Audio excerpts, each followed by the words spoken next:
Hey everyone, Brandon here with Galloway Precision. Today we're going to be shooting the LCP II 22 with the Sigurd in it and the new springs that came in for it. Alright, so what we're going to be doing is we're going to be using the Federal Black, this stuff right here that we used last time in the first video. Okay, and we're just going to run it through its paces, see what it does. Now, last time we had a lot of failure to fires. I'm not gonna lie, you'll see from the targets, I did shoot it a little bit yesterday. It's running a whole lot better, I'll tell you that much. And so we'll put a couple mags worth through, put a mag of stingers or something like that through it, and just see how it does. All right, so we'll start out our little guy over here. Let's do it.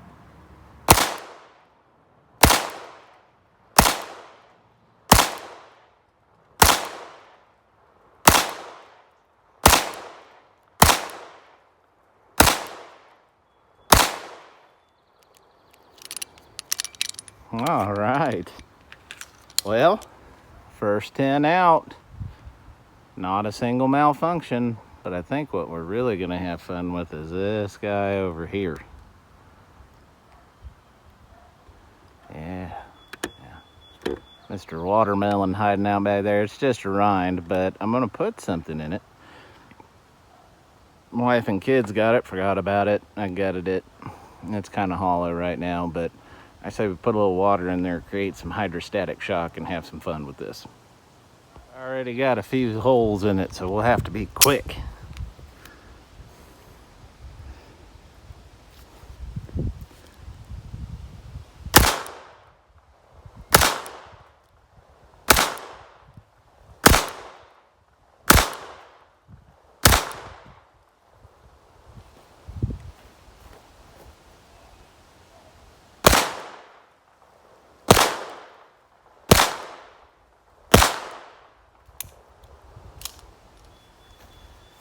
Only malfunction we had that time was it didn't lock back, but let's load up and do that again. That was fun.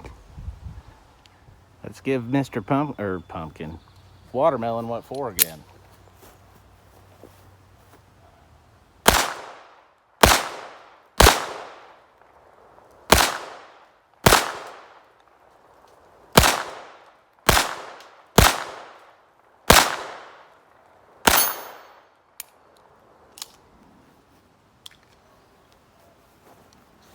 Something I'm noticing while we're having every round go off, we're getting extraction. As it heats up, I'm wondering if that may be the lock open issue that these guns are having. As it heats up, it just does not want to. So, that and the fact that I don't know why they've got it done the goofy way they do for the follower lift at the back of the mag. It's just, so I'd say we'll have to come up with something for that. But the simple fact that 3 mags in and no malfunctions other than it just won't lock the slide open, I'm happy with the results of the spring kit. We fixed what we meant to. Extraction was a major issue and still is in the stock gun. Making it go bang was also a major issue. So the increased rate hammer spring with the decreased rate firing pin spring combo along with our increased rate extractor has been a good idea. So let's put a few more mags through it and then we'll finish up. All right, so I got it zoomed in on the last target stand here. Got my shooting targets 7 array going on up there. All right, so this big boy right up here, that big guy, all right, that is the 10-inch bullseye target. So on the inside, it's got a 4-inch plate that hangs from chain right in the opening of the bullseye. So when you hang this thing, I doubt I'll hit the bullseye at this distance for about 15 yards-ish, 15-ish yards, yeah, close to it. Away, and the sights on this thing suck, so I don't think I'll hit it. But if I actually do, you'll know, because you'll hear it actually, it flops out and then hits the target, so it's like donk, and so you actually hit the bullseye. And then I've got my 10-inch, a 6-inch, and a 4-inch plate on the bottom rack. So let's see if we can hit the bullseye.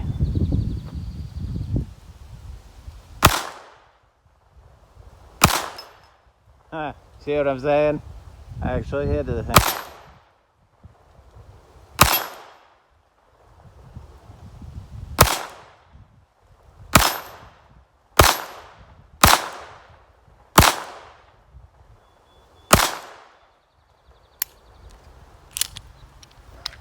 All right, I'm gonna load up 10 stingers.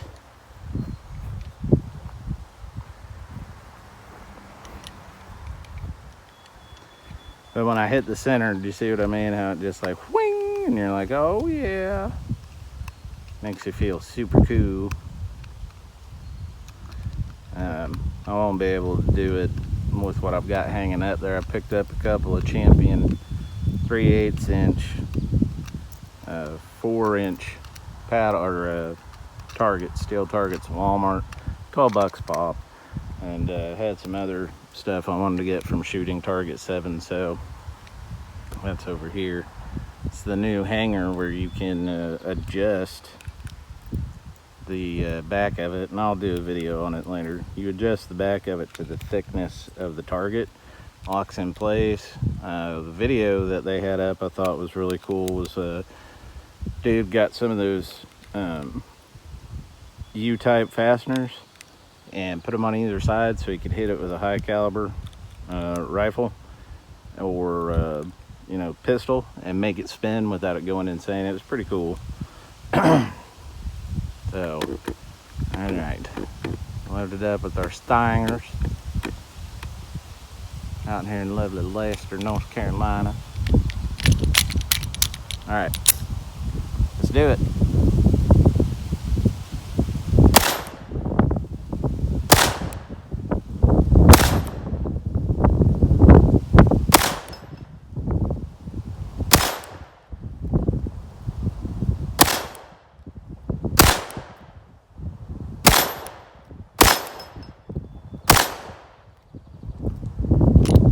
And we locked open on that one.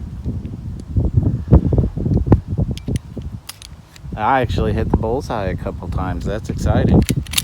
So let's load one more mag of the Federal, and I think we'll go ahead and wrap this up because I think we've proven point. I think we'll work on the recoil spring next. Maybe do a reduced weight because I'm starting to wonder if the 9 pounds, it's right around between 7 and 9 pounds. It might be a little too strong for the 22 and this short of a configuration, because you got to figure this is a 2-inch barrel, and so you're not getting a whole lot of powder burn to actually build up pressure like you would in a normal 22 pistol with a 3.25 or 4-inch barrel. So let's load back up, and then we'll pop off our last mag, and that'll be it for this one, guys. So I changed my mind. I loaded the last 10 stingers out of that box, and we're going to see if we can't make these things spin, because that would be awesome.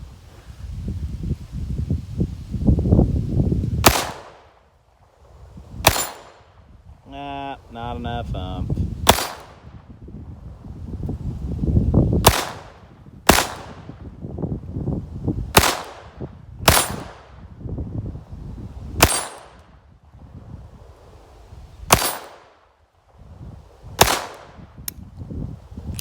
And didn't lock open on that one. So I do think that as the gun heats up is where the issue lies. I think it's twofold. I think the recoil spring's probably just a little bit too strong for this small of a barrel, and I think that as the gun heats up, it has an issue extracting, or not extracting, sorry, correction, locking open on the last round.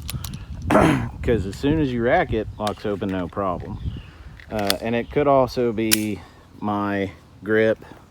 I have a bad tendency because of where my thumb is riding to hold the side lock.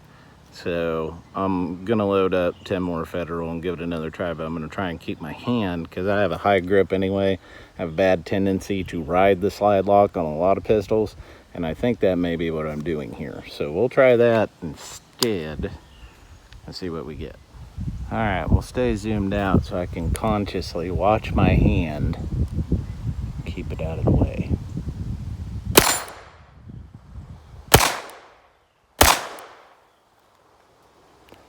Oh, it's so hard to not put my hands up there.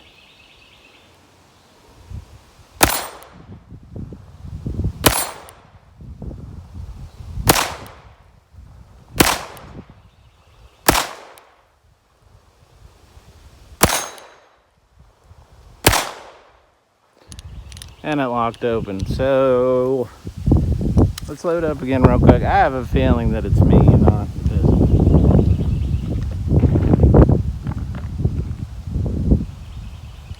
We'll just do the same thing.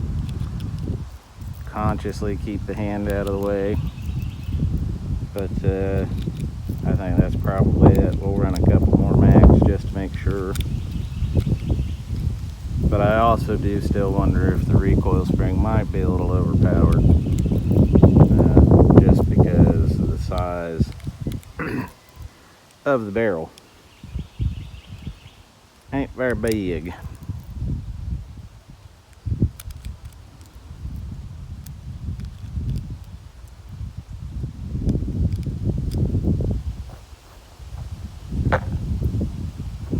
Alright.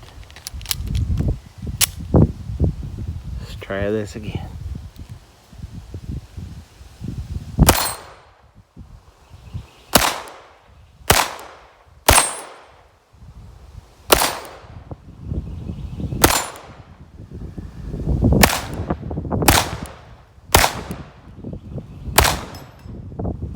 Bullseye. Yeah, I'm having a really good feeling now that it's me riding the slide lock is what caused a lot of that malfunction with not locking open on the last round. Which is why I don't sit here and do a whole bunch of different takes. I just let it run, because we can learn together, guys. So we figured that part out. It's my grip. So now that I've adjusted my grip, let's load up another 10 of the Federal and go pew pew pew.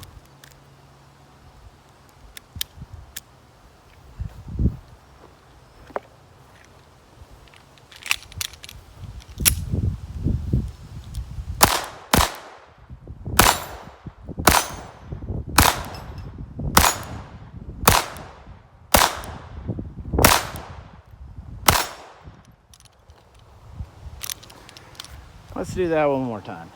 Now that we have seen that it's just me having large oafish hands, fat sausage fingers, I'm really happy the spring kit's running like a champ, man, because this is a completely different gun to shoot than the first go round, by and large. It's a nice crisp trigger pull now instead of the kind of weird ka-chunk that you had before. It's actually detonating stuff. And you know, I buy the Federal black box because, I mean, 1,100 rounds for about 50 bucks ain't bad. Well, that's what it was around Christmas. So this is my last box of it. I need to get some more. But, yeah. It's a much muy bueno. All right. Let's do her again.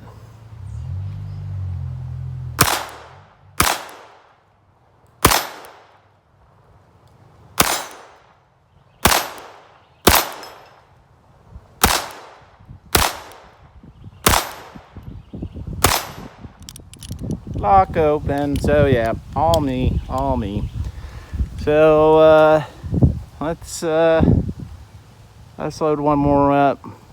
Do just an all-around shoot to try and hit. Let's see how many targets we got. We got 2, 4, 6, 8, 10, 12, 14. So now we'll just we'll see what all we can do with the 10 we got left.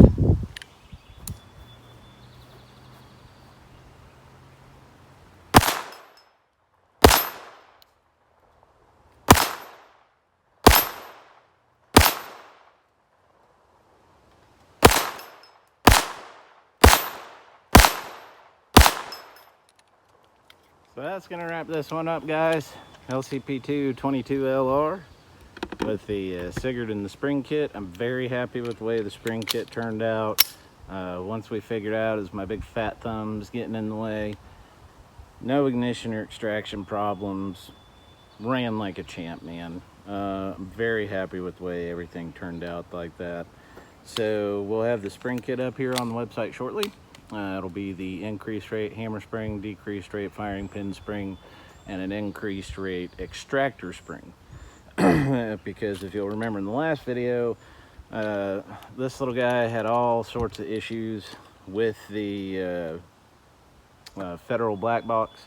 It just did not want to ignite. It didn't want to extract. Did the same thing with stingers. It had all sorts of issues. So I'm glad that we could address a lot of that. And hopefully that'll fix a lot of problems that a lot of you are having with the pistol. Because I gotta say, from a training standpoint, pick one up, man. Because the sights are horrible, okay? They're insanely terrible. But if you're sitting here and able to start hitting steel at 15 yards with these crappy sights using fundamentals, that's what this is great for. This is a great fundamental shooter to start teaching people with. You got a high capacity, it's 10 rounds. Recoil's not terrible because it's 22. And, you know, you can modify it to be similar to your 380 carry gun or some other carry gun you may have. And the price is right. They're about $300-400 bucks. They're not too expensive. Come with a mag. We're working on a +5 so you can have 15 rounds. I think it's a fun little gun. It would make a great little gun to shoot bug gun shoots, backup gun shoots with. It'd be a lot of fun with that. And it does have its purpose for people with very severely arthritic hands, older people that don't want a revolver. You're always going to want a semi-automatic. We talked about this on the podcast the other night with RP from the Pew Pew channel. Even if it is a 22, a semi-auto, more rounds is never a bad thing, especially if you're a first-time carrier. And for a lot of people, this may be all they're comfortable with. Well, why make fun of them and shame them out of carrying a gun? We have 2 million new gun owners. Let's accept them with open arms and say, hey, if this is what you carry, here's how we can make it that much better, make you that much more proficient. All right, guys? So I'm happy. I'm glad the spring kit did well. I'm going to get some test spring kits out to people and get them running them just to see what goes down, but do expect it to see you on the website soon. Thanks for joining us on this one. I'm glad to be getting back to a semi-normal routine with everything that's been going on. So thank you for those of us joining us on the podcast. Be sure to follow us here on social media, on YouTube, like, comment, subscribe below. Be sure to go down into the description for the links to Firearms Friendly, Facebook, Instagram, and Vimeo. And as always, be safe, be accurate, and God bless.